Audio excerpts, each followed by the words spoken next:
Hello नमस्कार, welcome to सुखोपेडिया। आज हम बात करेंगे कॉन्स्टिट्यूशन ऑफ इंडिया के पार्ट्स के बारे में। उस पार्ट से रिलेटेड कौन कौन से आर्टिकल्स हैं, इन सब चीज़ों के बारे में हम बात करेंगे। तो आगे बढ़ने से पहले प्लीज़ सब्सक्राइब सुखोपेडिया को जरूर सब्सक्राइब करें। तो हम सबसे पहले हम बात कर लेते हैं कि टोटल कितने पार्ट्स पहले थे जब कॉन्स्टिट्यूशन बना था उस टाइम पे, और अब कितने पार्ट्स हैं। तो जब कॉन्स्टिट्यूशन बना था तब टोटल 22 पार्ट्स थे। उसके बाद 4 पार्ट्स ऐड किए गए थे और एक पार्ट्स को रिपील कर दिया गया था। तो टोटल अब कितने हैं, 25 पार्ट्स हैं। तो जो पार्ट 7 था उसको 7th कॉन्स्टिट्यूशनल अमेंडमेंट एक्ट 1956 के थ्रू रिपील कर दिया गया था। तो अब टोटल कितने पार्ट्स हैं, 25 पार्ट्स हैं। और पहले आर्टिकल्स कितने थे, 395। तो अगर नंबर्स की बात करें तो नंबर के हिसाब से इस टाइम पे जो आर्टिकल है 470 है।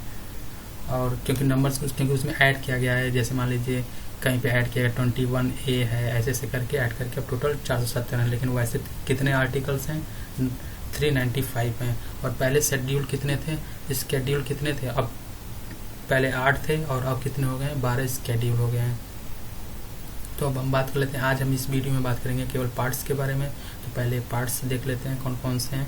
तो पहले टोटल कितने पार्ट्स थे, 22 थे, अब टोटल 25 हो गए। तो आपको मैं दिखाऊंगा, वैसे नंबर के हिसाब से आपको कन्फ्यूजन हो जाएगी, लास्ट में जाके आप 22 देखेंगे।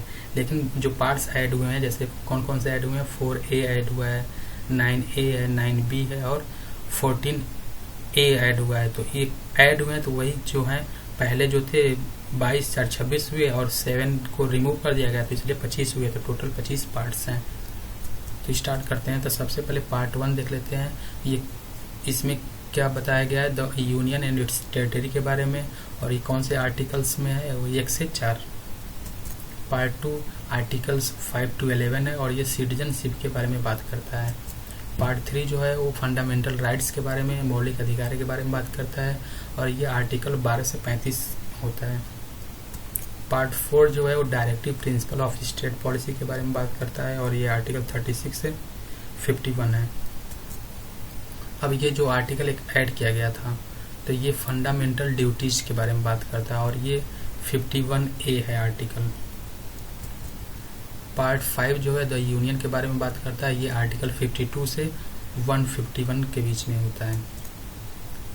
पार्ट 6 जो है स्टेट्स के बारे में बात करता है, 152 to 237। पार्ट 7 है जो रिपील कर दिया गया था, कब, 7th कॉन्स्टिट्यूशनल अमेंडमेंट एक्ट 1956 के द्वारा इसको रिमूव कर दिया गया था, इसको रिपील कर दिया गया था। और इसमें एक ही आर्टिकल था, 238। पार्ट 8 की बात करें तो ये द यूनियन टेरिटरीज के बारे में बात करता है, 239 से 242 होता है ये। पार्ट 9 की अगर हम बात करें तो ये किसके बारे में बात करता है, ये पंचायत के बारे में से बात करता है, द पंचायत। और ये कौन सा आर्टिकल है, 243 से 243O।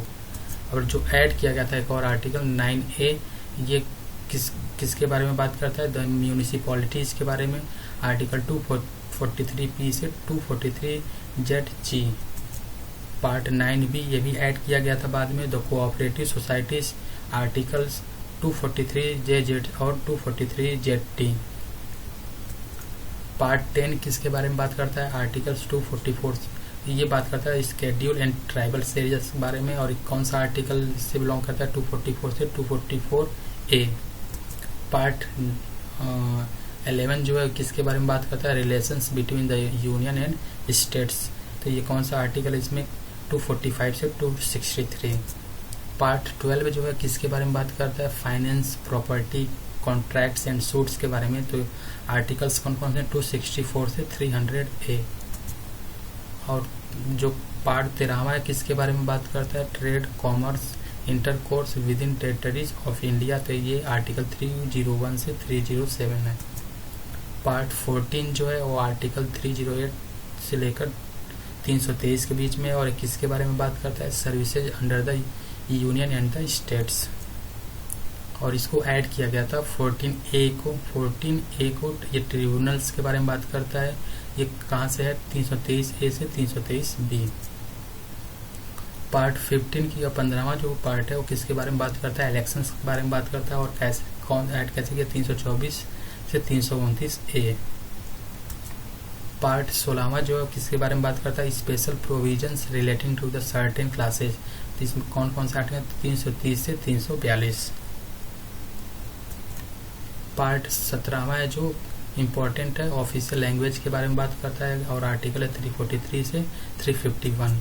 और पार्ट 18 जो है इमरजेंसी प्रोविजंस के बारे में बात करता है, तो इम्पोर्टेंट है ये भी, इसको याद कर लीजिए। आर्टिकल 352 से 360 है ये पार्ट 18। पार्ट 19 जो है मिसलेनियस है, ये 19वां है और ये 361 से 367 के बीच में आर्टिकल्स इसके हैं। और ये मोस्ट इम्पॉर्टेंट ये भी है, जो आर्टिकल 20 है वो अमेंडमेंट ऑफ द कॉन्स्टिट्यूशन के बारे में बात करता है। और कौन सा आर्टिकल है, 368, इसमें एक ही आर्टिकल है 368।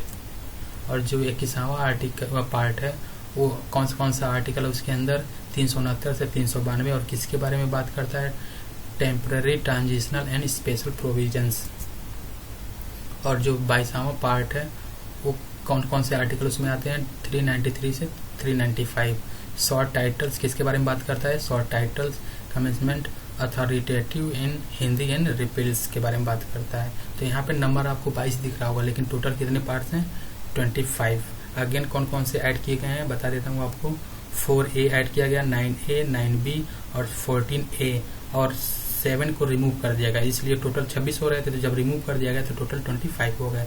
और 7 को जो रिमूव किया था कौन से कॉन्स्टिट्यूशनल अमेंडमेंट के थ्रू रिमूव किया गया था, रिपील किया गया था, 7th कॉन्स्टिट्यूशनल अमेंडमेंट एक्ट 1956 के द्वारा उसको रिपील किया गया था।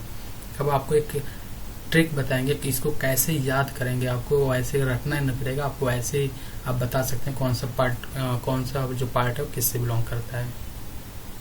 तो ऐसे भी याद कर सकते हैं, जैसे पार्ट 1 जो है, तो पार्ट 1 अगर बात करता है किसके बारे में, यूनियन एंड टेरिटरी के बारे में बात करता है। तो एक देश होगा, उसकी उस देश है और उसका यूनियन है और उसका एरिया है, मतलब उसकी टेरिटरीज होगी। फिर उसके बाद सिटीजनशिप आता है, तो मतलब अगर कोई जगह है तो वहाँ पे लोग रहेंगे, तो मतलब एक देश है, देश के नागरिक लोग, तो सिटीजनशिप पार्ट 2 में आ जाता है। फिर उसके बाद आता है जब सिटीजनशिप रहेंगे तो उनके कुछ राइट्स भी रहेंगे, तो फंडामेंटल राइट्स है, तो पार्ट 3 में आ जाता है।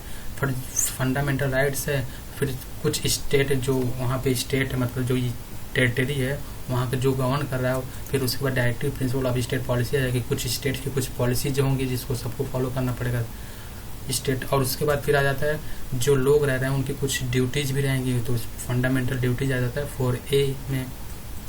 उसके बाद है एक, अब जब सारे लोग हो गए तो एक फॉर्म कर दिए, एक यूनियन फॉर्म कर दिए, तो पार्ट 5 में यूनियन होगा। उस यूनियन के अंडर में पार्ट में डिवाइड कर दिए तो स्टेट आते हैं, तो पार्ट 6 में स्टेट्स हो गए। अब जब स्टेट फॉर्म हो गया है तो उसके बाद इसको तो रिपील कर दिया गया, तो आपको वैसे ही याद रहेगा 7 जो है वो 7th कॉन्स्टिट्यूशनल अमेंडमेंट एक्ट के थ्रू इसको 1956 में रिपील कर दिया गया था। उसके बाद आता है यूनियन टेरिटरीज, तो जैसे स्टेट हैं वैसे फिर यूनियन टेरिटरीज हो जाएंगे, लाइक दिल्ली, अंडमान निकोबार आइलैंड्स, ऐसे जैसे यूनियन टेरिटरीज हैं। तो आपको याद हो जाएंगे स्टेट्स के बाद यूनियन टेरिटरीज, और यूनियन टेरिटरीज के बाद अब सबसे छोटा पार्ट क्या हो गया, पंचायत हैं। तो उसके बाद 9 में क्या आ जाएगा, पंचायत आ जाएंगे। पंचायत है तो म्यूनिसिपैलिटीज और ये सब जो ऐड हुआ 9A, और फिर कोऑपरेटिव सोसाइटीज ये एक साथ आ गए। उसके बाद फिर स्केड्यूल एंड ट्राइबल्स एरियाज हैं। अब जैसे मान लीजिए गांव भी है तो जंगल भी होगा, तो जंगल और ये बाकी जो पहाड़ी इलाका और जो ऐसे हैं, तो स्केड्यूल एंड ट्राइबल एरियाज जो हैं तो ये 10 में आ गए। उसके बाद अब ये सब कुछ फॉर्म हो गया, स्टेट यूनियन हो गया, वहाँ के लोग हो गए, फिर उनके ड्यूटीज, उनके फंडामेंटल राइट्स, ड्यूटीज और स्टेट पॉलिसी ये सब बाकी हो गए। स्टेट टेरिटरी गांव में सब कुछ डिवाइड हो गया, ट्राइबल एरिया डिवाइड हो गया। उसके बाद अब क्या आता है कि जो अब यूनियन है और स्टेट है उनके बीच रिश्ता कैसे रहेगा, तो relations between the union and states आ जाएगा आपका 11 में आ जाएगा। उसके बाद आ जाता है 12 में। अब तो रिश्ते के बारे में हो गया, अब फाइनेंस, पैसों के बारे में, प्रॉपर्टी के बारे में और कॉन्ट्रैक्ट्स के बारे में बात होगी उसके बाद, तो ये आ जाएगा 12 में। अब इसके बाद क्या होगा, अब पैसे जब रहेंगे आपके तो बिजनेस करेंगे ऑब्वियसली, तो अब आ जाएगा trade, commerce and intercourse with in territories of India, तो ये आ जाएगा 13वां में।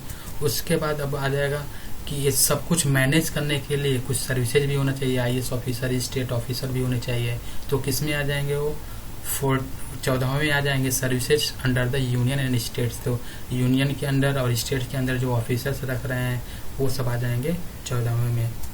बाकी उसके बाद आ जाएगा कि अब जब ऑफिसर्स हो गए सब कुछ केस करेंगे, जो भी होगा झगड़ा लड़ाई जो भी होगा तो कहाँ पे जाएगा, और ट्रिब्यूनल्स के पास जाएगा। तो ये 14A में आ गया। उसके बाद अब सब कुछ फॉर्म हो गया। अब नेता कैसे चुने जाएंगे, तो उसके लिए सब लोग इलेक्शन लड़ेंगे। तो किसके लिए आ जाएगा, 15वें में आ गया इलेक्शंस के, कि अब चुनाव होगा, प्रधानमंत्री बनेंगे, सीएम बनेंगे, गांव के मुखिया बनेंगे। इन सब के लिए किस में आ गया, 15वें में इलेक्शंस आ गया। अब बात करते हैं 16वें में। अब सब कुछ हो गया, नेता भी बन गए, IAS लोग भी बन गए, सब कुछ हो गया। उसके बाद प्रोविजंस की बात आ जाता है, special provision relating the certain classes. जो सर्टेन क्लासेज हैं उनके लिए अब स्पेशल प्रोविजन सब, क्योंकि अब सब लोग नागरिक हो गए। अब देखना है कि कौन से क्लासेज जो हैं पिछड़े हुए हैं कैसे भी हैं, तो उनके लिए स्पेशल प्रोविजंस लाना, कैसे लाना है कि वो भी जो नीचे हैं उनको ऊपर उठाया जा सके। तो ये आ जाता है 16वें में, आ जाता है पार्ट 16वें में। उसके बाद अब बात करते हैं, सब कुछ हो गया तो सब लोग एक दूसरे से बात करेंगे तो क्या कैसे कम्युनिकेशन होगा, तो उसके लिए ऑफिशियल लैंग्वेज आ जाता है 17वें में। तो ये 17वां पार्ट जो है ऑफिशियल लैंग्वेज के बारे में बात करता है। उसके बाद सब कुछ होगा, सब लोग अच्छे से रह रहे हैं, लेकिन अचानक से कहीं से अटैक हो जाता है या कुछ भी हो जाता है, या अंदर कुछ रिवेलियन टाइप का कुछ हो जाता है, तो उस टाइम कुछ प्रोविजंस बनाने पड़ेंगे जो इमरजेंसी प्रोविजन हो, जिससे पावर सेंटर के पास चला जाए। तो ये आता है 18वें में। उसके बाद मिसलेनियस है किसमें, 19वें में। और उसके बाद 20वां जो है, तो इसको याद ही करना आपको कि अमेंडमेंट ऑफ द कॉन्स्टिट्यूशन है, ये एक ही आर्टिकल इसमें 368 है। और 21वां आपको याद कर लेंगे, temporary and transition and special provisions के बारे में बात करता है। और ये short titles commencement authoritative in Hindi रिपील्स, ये 22वां पार्ट है। तो ये आप एक इस तरह से बात करके, मतलब एक ट्रिक के थ्रू इसको आपको रटने की जरूरत ही नहीं है, अब ऐसे बात करके याद कर सकते हैं कि कैसे क्या क्या फॉर्म होगा। नाउ प्लीज सब्सक्राइब सुखोपीडिया को जरूर सब्सक्राइब करें। Thank you.